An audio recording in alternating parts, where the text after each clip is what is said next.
Estos son los reportajes de Reporteros Asociados del Mundo.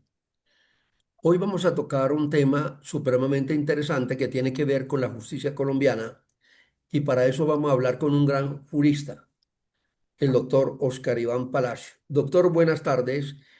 ¿Y qué nos puede contar cómo anda la justicia en Colombia en este momento? Doctor Rubén Darío, muy buenas tardes. Rubén Darío Mejía, la justicia siempre en Colombia ha estado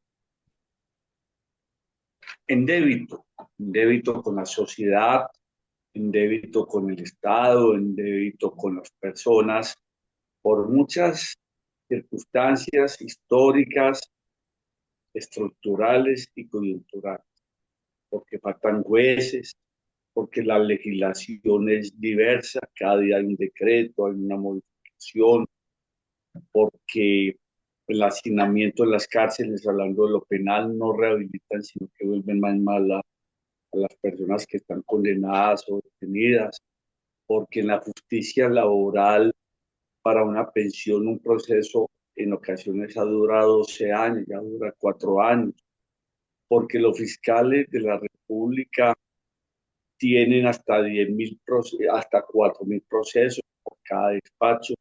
Entonces, es muy complicado porque no hay jueces suficientes, hay una legislación dispersa y hay un desorden generalizado, aunque hay que destacar algo.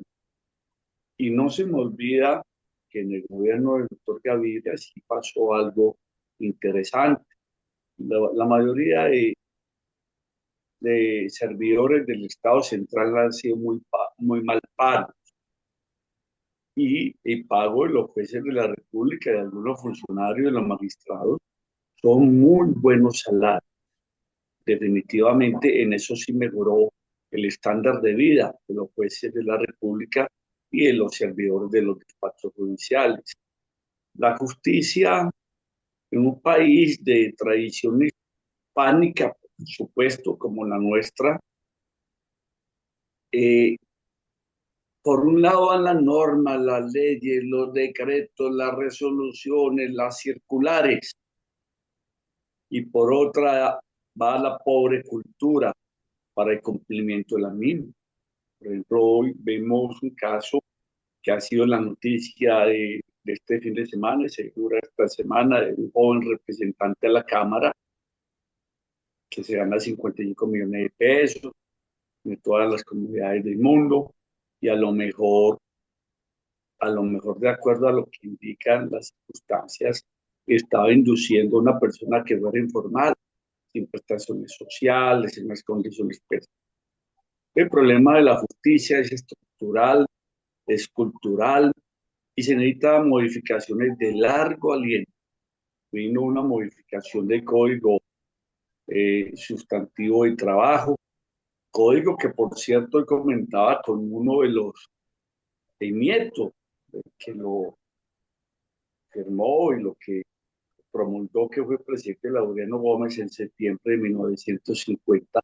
Ahí está, ahí está, le han metido la ley 50, hoy viene esta nueva reforma, pero en principio ese código más o menos exactamente en su primer artículo dice: este código tendrá por objeto alcanzar la armonía de las relaciones entre los trabajadores y sus patrones. En esa época no habían empleadores, sino patrones, dentro de un marco de desarrollo económico, justicia social y equilibrio. Una cosa magistral. Doctor Oscar Iván, a ver, hay una cosa que me ha llamado mucho la atención y hablaba con algunos magistrados y personas que tienen que ver con la justicia y decía que había algo muy parecido con lo de los 10 mandamientos. Los 10 mandamientos son los 10 mandamientos, fueron, son y serán. Y ahí está todo lo de Sí, la ley. Y decía que eso pasaba con la justicia y que eso pasaba con el asunto de la Constitución, que se hacen una serie de reformas a la Constitución, pero no se ponen en práctica. Y eso es exactamente lo que está pasando con la justicia, ¿no cree? ese es nuestro temperamento colombiano, porque es una cultura, hablemos de la cultura anglosajona, Si al inglés hoy le borraran todas las pocas o muchas leyes que tengan ellos, no hay problema, porque la estructura la tiene en su mente y en su corazón.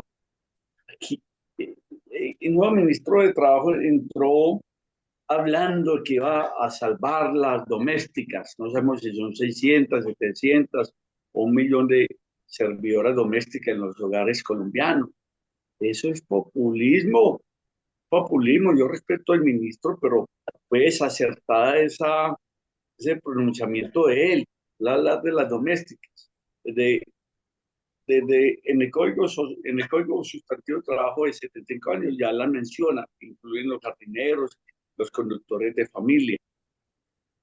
Desde los tiempos de Marilena de Croo, ministra fallecida hace 4 años o 5 años en Cali, las de servicio doméstico, como nos conocíamos, empleadas del hogar, tienen vacaciones, clima de servicio en los últimos 5 años, tienen cesantías, interreglan las cesantías, tienen los días festivos y dominicales, eh, tienen la seguridad social en la norma está eso.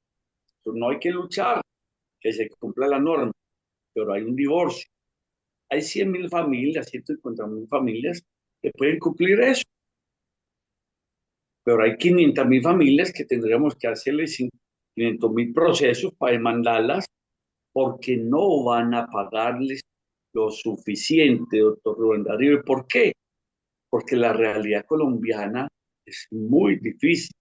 Esos 500.000 hogares, estrato 2, 3 y 4, ¿cómo van a pagar una doméstica cuando si la vamos a pagar con lo de la ley vale 2.400.000 pesos? No hay cómo. Igual pasa. ¿Es que acaso un jornalero que no conozco casi que tengan pensión no tiene derecho a las prestaciones sociales? Claro que sí. Es un contrato de trabajo indefinido, a término fijo, irregular, y ese debe tener seguridad social, debe tener pensión, debe tener cesantías. Pero qué pequeño propietario colombiano, al menos que esté sembrando amapola o coca, puede cubrir a su vecino trabajador. Hay un divorcio, sobre todo en los aspectos laborales, que es en el que más me enfoco yo en la seguridad social, entre la realidad. Y eso hace que en Colombia la informalidad nos esté devorando. No todo es informalidad por pobreza. Hay personas que venden 40, 50, 100 millones de pesos al mes y están en Sisbén, no pagan seguridad social, no pagan a sus otros trabajadores, tienen servicios públicos subsidiados, todo, todo gratis. Y eso es otra cosa muy grave que vive en el país. Pero en la estructura de la justicia laboral, penal, civil, comercial, hay falta de jueces Doctor y Oscar unos Iván, procedimientos. como el tiempo en esto no es tan largo, entonces Ah, tenemos que irnos eso es muy bueno. concretos, tenemos que irnos muy concretos a cosas. ¿Qué tal si de pronto desminuzamos o usted que conoce tan bien el sistema? Vemos que en este momento en el Congreso de la República se están matando en la Comisión Cuarta con el asunto de la reforma laboral. A ver, ¿usted cómo ve esa reforma laboral y qué beneficios puede traer a esa reforma laboral? Además, se está echando culpas al uno, al otro. Muchos dicen que el doctor Álvaro Uribe tiene que ver mucho con haber quitado muchos derechos a los trabajadores. A ver, dentro de todo lo que usted conoce, comencemos primero. ¿Usted cree que esa reforma laboral va a pasar o no va a pasar en el Congreso? Va a pasar, pero definitivamente creo que el gobierno va a insistir en la consulta popular porque no va a pasar como quiere el gobierno. Ahora bien, pero voy a estructurar sobre la reforma laboral. La reforma laboral tiene un aspecto bueno.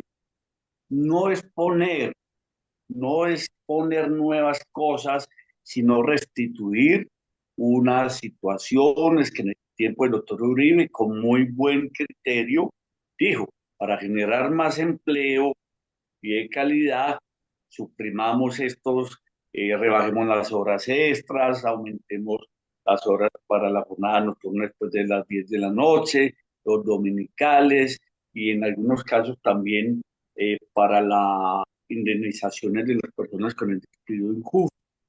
Y él dio un plazo de 3 años por si eso no revertía fuertemente en la generación de nuevo empleo, se suspendiera. Y eso nunca pasó. El empleo en Colombia ha crecido vegetativamente, como crece la población, pero el empleo formal importantemente no se ha crecido la informalidad. Pero no me parece grave que a estas personas se les pueda restituir el porcentaje adicional de las horas extras nocturnas, los dominicales completos, porque eso mejora la calidad de vida de los trabajadores. Yo pongo un ejemplo, hay 600.000 vigilantes, esos 600.000 vigilantes que son personas honestas, imaginémonos un paro de vigilantes, 600.000, 2 veces la fuerza pública, mayor a la fuerza pública colombiana. Con la reforma tendrían un 25% más para su casa y para sus hogares, y esas empresas de vigilancia no se van a quebrar.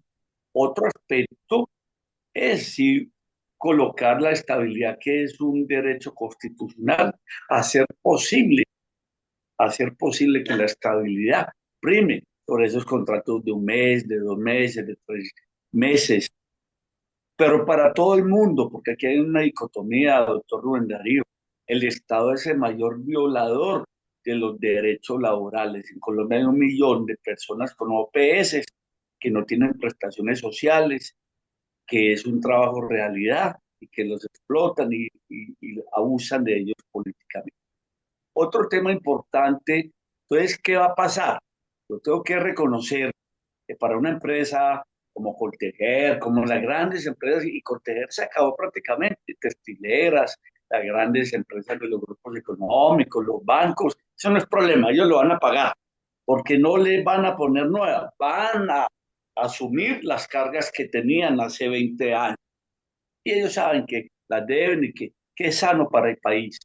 Pero aspectos, la pregunta mía es, bueno, y para el dueño de una peluquería, y para el dueño de un restaurante con 6 personas, eso es difícil, porque es que el salario en Colombia, con todos los peros, sin horas extras y sin dominicales ni nada, vale 2.400.000 pesos. Eso sin contar la productividad. Entonces el gobierno tiene que buscar aprobar para todo el mundo eso, pero unos planes de contingencia para las pequeñas empresas y las microempresas, que son las generadoras del 80% del empleo en Colombia. ¿Y cómo? Con subsidios.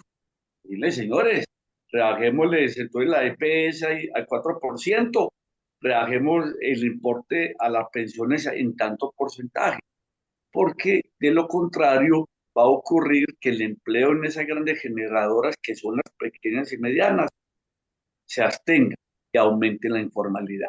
¿Y qué hablar del campesino? Campesino hay un grave problema. En el 67, en el censo, Colombia era 40% urbana y 60% rural.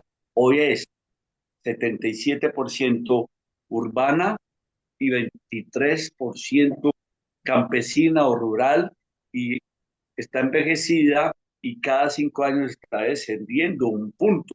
El campesino hay que pagarle bien, hay que tener una pensión no de 220.000, siquiera de 500.000, porque no se venga para la ciudad, pero yo para ellos pensaría en un salario integral, diario o mensual, sobre un mínimo, y se le pagan todas las prestaciones de una vez, y el gobierno a esos pequeños y medianos propietarios campesinos, que son la mayoría, debe también subsidiarlos para el pago de la seguridad social. Es decir, no es fácil generar empleo formal, pero tengo la seguridad que para la masa de empleados de las grandes empresas, de las empresas interesantes, tradicionales, va a ser una carga, pero la van a sobrellevar porque realmente ellos no, a ellos no se les van a imponer, a ellos les van a restablecer algo que se suspendía por 3 años y lo suspendieron por 20 años, que era las horas extras, los nocturnos y los dominicales efectivos. Ese no debe de ser el trasfondo de esta reforma, esa es la estabilidad y generar nuevo empleo, más empleo, que es el problema. Bueno, le veo una cosa que es importante la reforma, pero doctor, una pregunta que se hace uno es, ¿este es el momento para hacer la reforma? Porque es que estamos a puertas de una elección presidencial que va a estar muy delicada, porque estamos viendo que no hay candidatos en sí fuertes como para ir a enfrentar lo que vienen en las elecciones del 2026.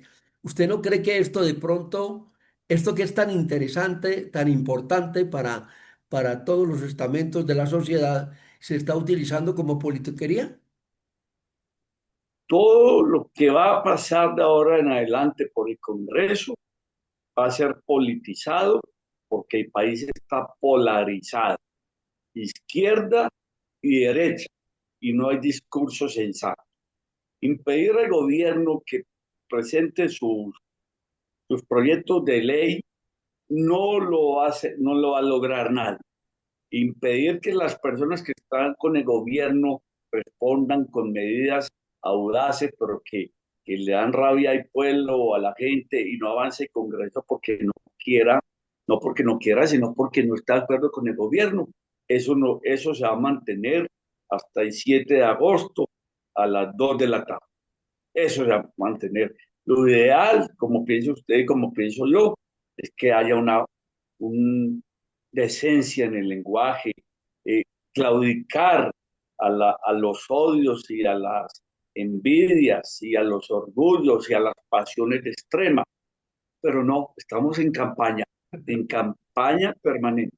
Y eso no va a suceder para desdicha de los colombianos, para pesar suyo y también para pesar. ¿Y usted cree que para que se apruebe la reforma es necesario que el país tenga en esta semana 2 días de paro nacional? Yo creo que no, yo creo que los paros le hacen daño al país. Hay modos de protestar diferentes. Creo que cualquier paro para la ciudad, para el campo, no, no estoy de acuerdo con los paros. Creo que hay otras cosas de protestar.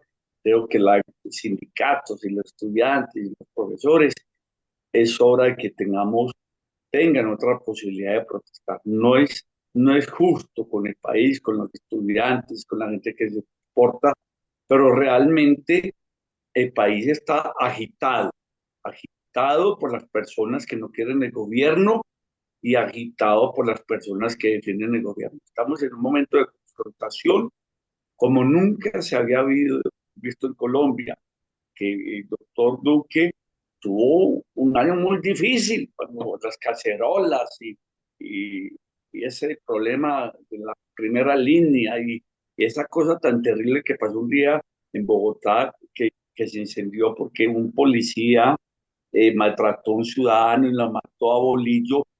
Y ¿sabe a qué se parece eso, doctor Rubén Darío?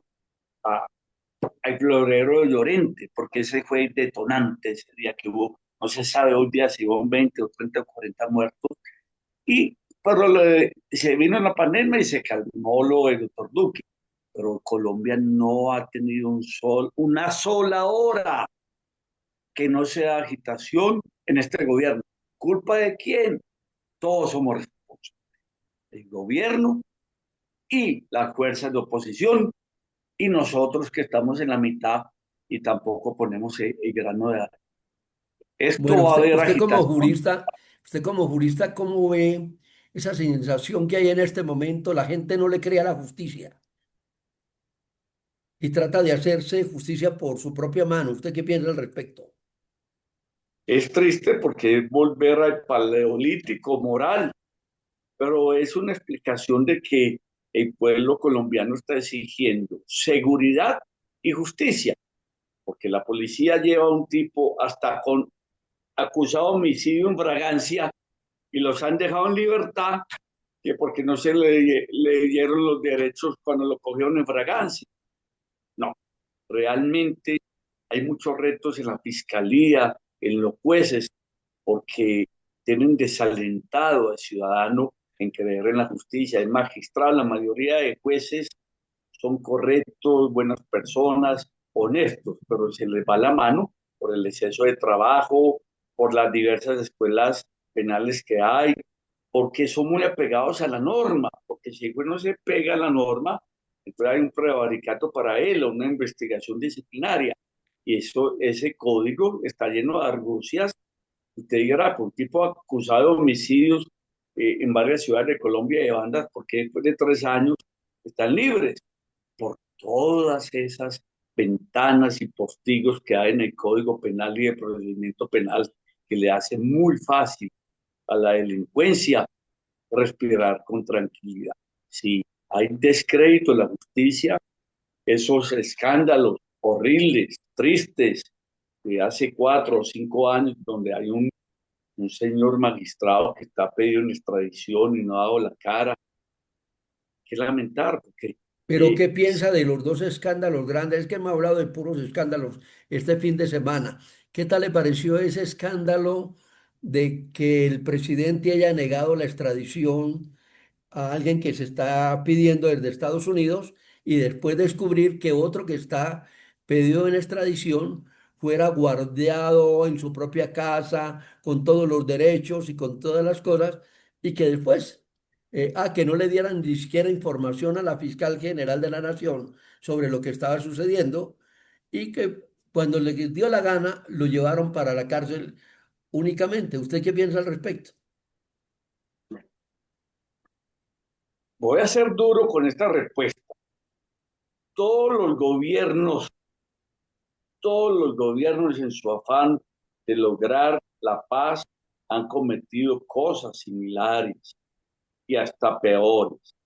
No olvidemos cuando desarmaron, crearon un, bajaron unos paramilitares como si se hubieran entregado sin hacer eso. No olvidemos que en residencias Tequendama tuvieron unas personas de la FARC en unos diálogos hasta que la opinión pública se dio cuenta. No olvidemos que Karina, una mujer que se dice, no quiero que me manden por injuria ni calumnia, jugaba con las cabezas de las personas que degollaban y tenía una perversión de cercenar los testículos de los varones víctimas.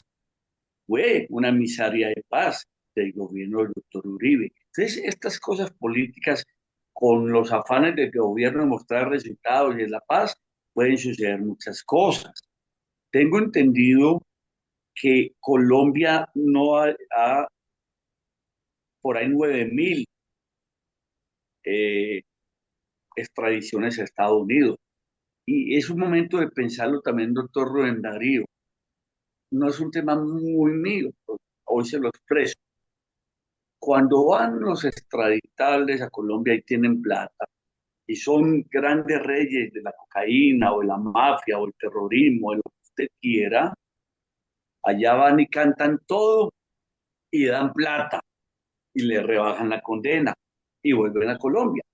Son castigados, hacen negociaciones, dan información y vuelven a Colombia y el gobierno de Estados Unidos inteligentemente, muy inteligentes y hacen cumplir. ¿Y qué tal que no hubiera el temor de la extradición al gobierno de Estados Unidos? Ya es muy difícil que se vada. Pero la pregunta y la inquietud que yo le dejaría a todos los miles de seguidores de este importante programa que usted orienta es esta. ¿Por qué Colombia también cuando coge un cacao de esos, hace negociaciones con ellos? Señor, pague aquí la condena, ya negociemos. ¿Cuánto o qué va a entregar? Y está en la cárcel. ¿Por qué nos traemos esa información desde Colombia? Llegamos a una negociación, pero no hemos limitado cómodamente solo a mandar las personas extraditadas allá que tienen el beneplácito de pagar la pena, de dar toda la información y quedarse con muchos dólares allá, porque ellos entregan dólares de sus comisiones de élite. No debía de ser Colombia la patria donde han cometido los graves delitos, donde delinquen, donde se hacen ricos con sus actividades ilícitas, que, que los juzgue, que les saque información y haga esta negociación con ellos. Esto es una una reflexión. Es un solo caso de 9.000, pero qué buena que personas que fuera Colombia, que tuviera ese poder judicial tan Pero hay poder poderoso que judicial en entiende. Colombia, no hay. No, no hay poder judicial, pero estamos hablando de debe ser. ¿Y por qué? ¿Por qué extraditan a las personas a Estados Unidos? De alguna manera es un reconocimiento cobarde, pero real, de que no hay un aparato judicial lo suficientemente poderoso y organizado para afrontar cualquier tipo de fenómeno delictivo.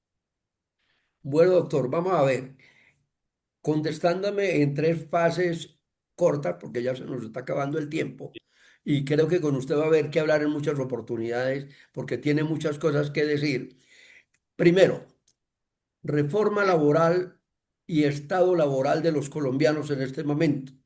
Segundo, ¿estamos preparados para salir de esa polarización que tenemos en este momento? ¿Y qué se debe de hacer para que la justicia en Colombia se cumpla? Porque si usted va a levantar un embargo, tengo entendido que los embargos los levantan en 18, 24 días. Resulta que ahora se ve que para levantar un embargo hay que esperar 4, 5, 6 meses, hasta un año. O Porque un año.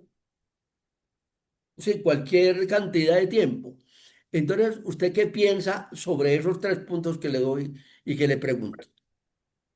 Reforma laboral va a salir para restaurar lo que se le suspendió a los trabajadores colombianos en la reforma del 2003.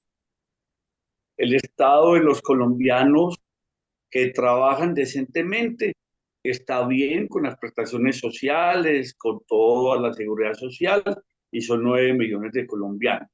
Pero hay 14 millones de colombianos, el 70% en la masa laboral, en la informalidad. Ahí no hay esperanza, sino que hay que luchar para mejorar las condiciones de ellos, que sean independientes, pero que tengan toda la posibilidad de sobrevivir. Es su empleo gravísimo. Estamos muy mal. Se necesita crecimiento económico y mucha educación. Segundo, sobre la polarización. Para la polarización depende del gobierno y de la oposición. Bajar el tono del lenguaje. Lamentablemente veo que hoy como están las cosas no es posible, porque los espíritus están incendiados y sufre ese pueblo colombiano, sufre ese pueblo colombiano y esta polarización, doctor Rubén Darío Mejía Sánchez, favorece es al actual gobierno. De eso sí tenga la seguridad. La polarización no va a favorecer a la oposición, está favoreciendo cada día más al gobierno. Tercero, la justicia, mejorar, más jueces de la República, si quiere un 50% más. Segundo, medidas de contingencia. Usted que me habló de embargo. La mayoría de procesos civiles, los pequeños juzgados de pequeñas causas y todo son por embargos y arrendamiento. Qué fácil entregarle eso a los notarios o a particulares o a Cámara de Comercio para que si no haya una conciliación, ellos den la, el mandamiento de pago y lo ejecute un juez. Quitarle tantas cosas a los jueces. Yo hablaba con un magistrado presidente de la Corte Suprema, Álvaro Fernando García, civilista, y yo le insistí mucho cuando fue presidente, me dijo, no, ¿y qué observo yo en el honorable magistrado? Mucho celo, pero qué bueno, a, las, a los juzgados quitarle mucha minucia y entregárselos a las notarías o a las cámaras de comercio y dejarle lo importante a los jueces, que fallen cosas que conmueven la sociedad, porque embargos es la mitad de los procesos, pensiones es la mitad de los procesos laborales, y no es justo. Cosas como esta, doctor Ruiz Darío, ¿para qué Consejo de Estado en la sesión que se ocupa de asuntos laborales y asuntos pensionales de los maestros y de los policías? Si eso es laboral, eso es pensional, eso lo podría hacer perfectamente la sala laboral de la Corte Suprema de Justicia en una materia unificada. ¿Para qué? Una pensión es una pensión, un salario es un salario, un despido injusto es un despido injusto, sea militar o sea barrendero, así tengan regímenes especiales. Me parece que Colombia tiene mucha burocracia, no tanto en el número de personas que son demasiadas, no en la justicia, sino que tiene mucha democracia, burocracia funcional. Y hay un principio de la Constitución que es la celeridad, la eficiencia, la economía, la moralidad. Ese, esos principios constitucionales de la administración que abarca todo son los que precisamente no se... Usted ahí desde su escritorio, desde acompañado con esa cantidad de libros, con todo lo que lee, con todo lo que hace, con todo lo que entiende, ¿usted cree que Colombia va para Venezuela como cree una gran cantidad de colombianos en este momento? No, no olvide que se decía hace 200 años, Colombia, Venezuela, un cuartel, Quito, un convento y Colombia una universidad. En Colombia no hay posibilidades de que, primero porque aquí no hay un comunismo extremo. Pagó todos los colombianos, hasta los liberales de Río Negro, y usted sabe por qué se lo digo. Bueno, se lo digo por los Mejías, se lo digo todos los liberales, algunos pagó los Echeverri y todos. Segundo, porque Colombia es un país civilista, porque tiene fuerzas militares muy profesionales y porque el colombiano no resiste un régimen como el de Venezuela, que, pero ojo, no significa que así sea el régimen de Venezuela terrible y el de Nicaragua y el de Cuba, Colombia tenga que meter manos allá. Suficientes problemas tenemos. Y a propósito de Venezuela, es un tema para el día que usted quiera, doctor Rubén Darío, hablar. Comentaba yo en una exposición hoy con su amigo Julián. En Colombia esperábamos en número 50 millones en el 2018. Fuimos 46,5 millones de colombianos y gracias a esa diáspora venezolana, que no hay menos de 3 millones de personas, ya se niveló a 52 millones de colombianos. Sin contar los 2, 3, 4, 5 millones de colombianos que están en el exterior, porque aterres no están en el censo. Bueno, Los y para venezolanos, finalizar, y dándole muchas gracias por estar con nosotros, lo dejamos planillado para que hablemos más adelante sobre un gran personaje que se llama Cosiaca. Creo que vio lo que hizo ayer Teleantioquia al empezar esta bella serie. Y entonces yo creo que un día para relajarnos y estar un poco más, eh, como más entregados a cosas más banales, pero más y tranquilas, hablaremos de Cosiaca. Doctor Josiaca, Oscar Iván, muchas gracias por todo el tiempo que nos ha dado. Y me decía, doctor Rubén Darío Mejía Sánchez, a usted muchas gracias. Cosiaca es la personalización humana de lo que escribió Tomás Carrasquilla, porque se cree que Tomás Carrasquilla fue un tipo costumbrista y cerrado. No, Tomás Carrasquilla fue un gran crítico de la cultura y de nuestra sociedad antioqueña. muchas gracias, doctor Oscar Iván. Doctor Rubén Darío Mejía, un saludo a usted y a su primo rector. Muchas gracias.